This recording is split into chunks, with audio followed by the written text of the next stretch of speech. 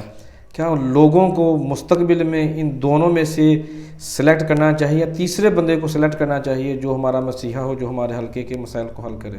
اگر ہوگا تو وہ کون ہوگا؟ میرے خیال میں جی یہ تو جب الیکشن قریب آئے گا اور جو کینڈیڈیٹ اپنے نامینیشن پیپر فائل کریں گے اس وقت ہی بتایا جا سکے گا کہ تیسرا ہے یا نہیں ہے کوئی. اگر تو کوئی ہے تو اس کو دیکھا جائے گا، اگر نہیں ہے تو پھر اندھوں میں کانا راجا والی بات ہے، وہ پھر چوائس کرنی پڑے گی عوام کو. ظاہر اگر میں چند نام لے لوں جو آج تک کی ہم بات کریں، جو ایم این اے کے امیدوار ہیں، رانا ارشد ہیں نون لیگ سے ہی، برجیت طاہر بھی نون لیگ سے ہی ہیں، شہباز مختار بٹی پی ٹی آئی سے ہیں، میاں عاطف پی ٹی آئی سے ہیں، پھر ان کے بعد آ جاتے ہیں تو باجوہ صاحب بھی پی ٹی آئی سے. یہ تینوں لوگ ایم این اے کے امیدوار ہیں پی ٹی آئی سے، اور دو لوگ ادھر سے ہیں کہہ لیں کہ نون لیگ سے. پھر تحریک لبیک پاکستان آ جاتی ہے، پھر ان کے بھی لوگ ہیں. تو یہ 6-7 لوگ ہی ہیں جو ایم این اے کے امیدوار ہیں.